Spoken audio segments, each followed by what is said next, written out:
क्या ट्रेडिंग करते समय आपने कभी ऐसा सोचा है कि अगर आपने थोड़ा सही स्टॉप लॉस लगाया होता तो आपका ट्रेड प्रॉफिट में चला जाता, या फिर बहुत बड़ा स्टॉप लॉस लगाकर आपका नुकसान और बढ़ गया? तो आज के इस वीडियो में हम लोग इसी टॉपिक को जानने वाले हैं कि स्टॉप लॉस कितना लगाएं, क्योंकि सही स्टॉप लॉस लगाना सभी ट्रेडर के लिए बहुत जरूरी है। क्योंकि जब तक आप सही स्टॉप लॉस नहीं लगाएंगे तब तक आप एक प्रॉफिटेबल ट्रेडर नहीं बन सकते हैं। तो अगर आप भी एक प्रॉफिटेबल ट्रेडर बनना चाहते हैं तो इस वीडियो को लास्ट तक देखना, क्योंकि वीडियो के लास्ट में मैं कुछ ऐसी गलतियों को भी बताने वाला हूं जो ज्यादातर ट्रेडर करते हैं, जिसके कारण उनका स्टॉप लॉस हिट होता है।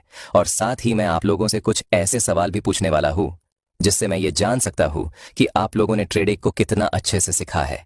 तो चलो सबसे पहले समझते हैं कि स्टॉप लॉस क्या होता है। स्टॉप लॉस एक ऐसा प्राइस लेवल है जहां आप अपने नुकसान को लिमिट कर देते हैं, जिससे अगर आप किसी ट्रेड में गलत होने पर भी बड़े लॉस से बच सकते हैं। जैसे मान लो आपने किसी शेयर को 100 रुपए में खरीदा और 10 रुपए का स्टॉप लॉस लगाकर ट्रेड में एंट्री लिया, तभी प्राइस आपके ऑपोजिट डायरेक्शन में चला जाता है और प्राइस 100 रुपए से 70 रुपए पर चला जाता है, जिससे आपको बड़ा लॉस हो सकता था। लेकिन आपने स्टॉप लॉस को 10 रुपए लगाया था, इसीलिए प्राइस जैसे ही 100 रुपए से 90 रुपए पर जाएगी आप ट्रेड से बाहर हो जाएंगे। और जिन लोगों ने ट्रेड में स्टॉप लॉस नहीं लगाया था उन्हें 30 रुपए का लॉस होगा। और इस बात का हमेशा ध्यान रखिए कि स्टॉप लॉस को हमेशा सिस्टम में लगाए, क्योंकि कुछ लोग स्टॉप लॉस को अपने मन में ही तय कर लेते हैं कि जब यहां पर जाएगा तो मैं इस ट्रेड से एग्जिट हो जाऊंगा। लेकिन वो ऐसा नहीं कर पाते हैं, क्योंकि उनकी साइकोलॉजी खराब हो जाती है और वो प्राइस उस लेवल पर आने के बाद भी एग्जिट नहीं कर पाते हैं, क्योंकि उन्हें लगता है कि प्राइस यहां से उनके डायरेक्शन में चला जाएगा।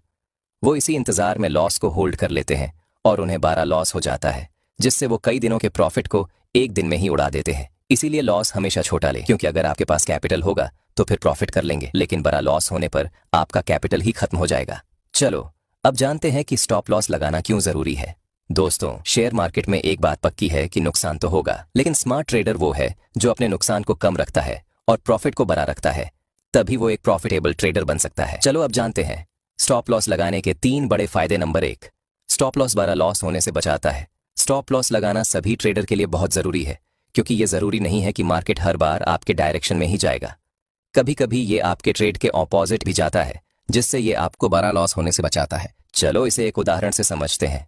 2 ट्रेडर है, ट्रेडर ए और ट्रेडर बी। दोनों ने निफ्टी के ट्रेड में 200 रुपए पर बाय साइड में एंट्री ली। ट्रेडर ए ने अपने ट्रेड में 10 पॉइंट का स्टॉप लॉस लगाया, वही ट्रेडर बी ने ओवर कॉन्फिडेंस में आकर स्टॉप लॉस को नहीं लगाया। तभी एक बड़ी सी रेड कैंडल बन जाती है और प्राइस 200 रुपए से 180 रुपए पर आ गई, जिससे ट्रेडर ए ने 10 रुपए स्टॉप लॉस लगाया था, जिससे वो 190 रुपए पर ट्रेड से ऑटोमेटिक ही एग्जिट हो गया और उसे निफ्टी के एक लॉट में 750 रुपए का लॉस लगा।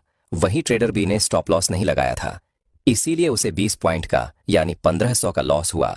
दूसरा, इमोशंस को कंट्रोल करता है। ट्रेडिंग में डर और लालच बहुत बड़ा रोल खेलते हैं। स्टॉप लॉस आपके लिए ऑटोमेटिक फैसला लेता है, क्योंकि बिना स्टॉप लॉस के कई बार हम लोग इमोशन में आकर लॉस होने के बाद भी सही जगह एग्जिट नहीं कर पाते हैं, लेकिन स्टॉप लॉस बिना किसी इमोशन के ट्रेड से एग्जिट कर देता है। तीसरा, कैपिटल उड़ने से बचाता है। स्टॉप लॉस आपके कैपिटल को सेव करता है, क्योंकि जब भी हम लोग एक्सपायरी के दिन ट्रेड में एंट्री लेते हैं तो उस दिन प्राइस बहुत तेजी से मूव करती है, जिससे बड़ी बड़ी कैंडल भी बन जाती है, जो मिनटों में हमारे कैपिटल को खत्म कर सकता है। इसीलिए स्टॉप लॉस कैपिटल खत्म होने से बचाता है। चलो अब जानते हैं कि स्टॉप लॉस कितना लगाए। ये जानना बहुत जरूरी है। स्टॉप लॉस को चार्ट और स्ट्रेटजी के अनुसार लगाया जाता है, क्योंकि कब मूव आने वाला है ये चार्ट ही बताता है। चलो कुछ स्ट्रेटजी से इसे समझते हैं। सभी लोगों की ट्रेडिंग स्ट्रेटजी अलग अलग होती है। पहला, परसेंटेज बेस्ड स्टॉप लॉस। ये सबसे आसान तरीका है। आप अपने खरीदे हुए स्टॉक के प्राइस का एक फिक्स्ड परसेंटेज स्टॉप लॉस के लिए चुनते हैं। उदाहरण, मान लीजिए आपने 1000 रुपए का स्टॉक खरीदा। आप कहते हैं मैं 5% से ज्यादा नुकसान नहीं लूंगा, तो 5% यानी 50 रुपए। आपका स्टॉप लॉस होगा 950 रुपए। लेकिन ध्यान दें, हर स्टॉक के लिए 5% या 10% सही नहीं होता। कुछ स्टॉक बहुत ज्यादा ऊपर नीचे होते हैं, तो उनके लिए 5% बहुत कम हो सकता है। दूसरा, technical analysis based stop loss. जैसे सपोर्ट और रेजिस्टेंस पर कितना स्टॉप लॉस लगाए। जैसे अपने सपोर्ट पर कॉल साइड की ट्रेड में एंट्री बनाए, क्योंकि आपको ऐसा लगता है कि यहां से मार्केट ऊपर जाएगा, तो आपको इस सपोर्ट से थोड़ा नीचे स्टॉप लॉस को लगाना होगा, क्योंकि जरूरी नहीं है कि प्राइस वहीं से ऊपर चला जाए, क्योंकि सपोर्ट और रेजिस्टेंस के ऊपर बायर और सेलर के बीच फाइट होता है, जिससे अगर बायर पावरफुल होता है तो वो सपोर्ट से मार्केट को ऊपर लेकर जाएगा, लेकिन हो सकता है कि प्राइस 1-2 बार फिर से सपोर्ट के पास आ सकती है, और अगर आपने सपोर्ट को ही अपना स्टॉप लॉस बनाया है तो वो हिट हो जाएगा। इसीलिए स्टॉप लॉस को उससे थोड़ा नीचे रखें, क्योंकि हमारा लक्ष्य स्टॉप लॉस को हिट करना नहीं बल्कि प्रॉफिट करना है। इसी प्रकार अगर आप ट्रेड लाइन पर अपनी एंट्री बना रहे हैं तो स्टॉप लॉस को ट्रेंड लाइन से थोड़ा नीचे रखें और रेजिस्टेंस के ब्रेकआउट पर ट्रेड ले रहे हैं तो भी स्टॉप लॉस को रिट्रेसमेंट एरिया से नीचे रखें। तो चलो इन सभी उदाहरण से हम लोगों ने तो ये समझ लिया कि स्टॉप लॉस को हमें ऐसे जगह रखना है जहां हिट होने का चांस काफी कम हो। आप इन दोनों तरीकों में से जो बेस्ट लगे उसका उपयोग आप कर सकते हैं। तीसरा, अगर आप हर ट्रेड में 1:2 का रेशियो रखते हैं यानी 100 रुपया का रिस्क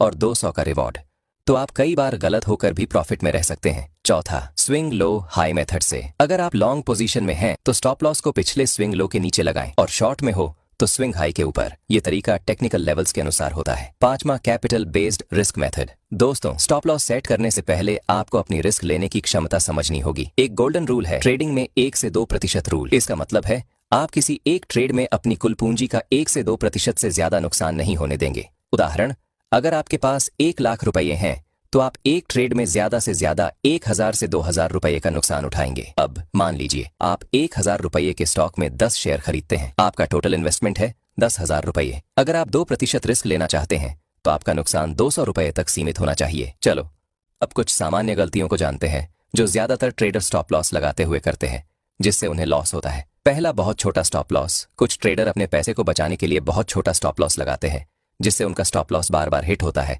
और थोड़ा थोड़ा लॉस कई बार होता है जो मिलकर एक बड़ा लॉस बन जाता है और उन्हें प्रॉफिट भी नहीं होता है। इसीलिए हमें हमेशा लॉजिकल स्टॉप लॉस लगाना चाहिए। दूसरा, बहुत बड़ा स्टॉप लॉस। कुछ ट्रेडर बहुत बड़ा स्टॉप लॉस लगा लेते हैं जिससे उनका स्टॉप लॉस जब हिट होता है तो उनके कैपिटल का एक बड़ा हिस्सा लॉस हो जाता है।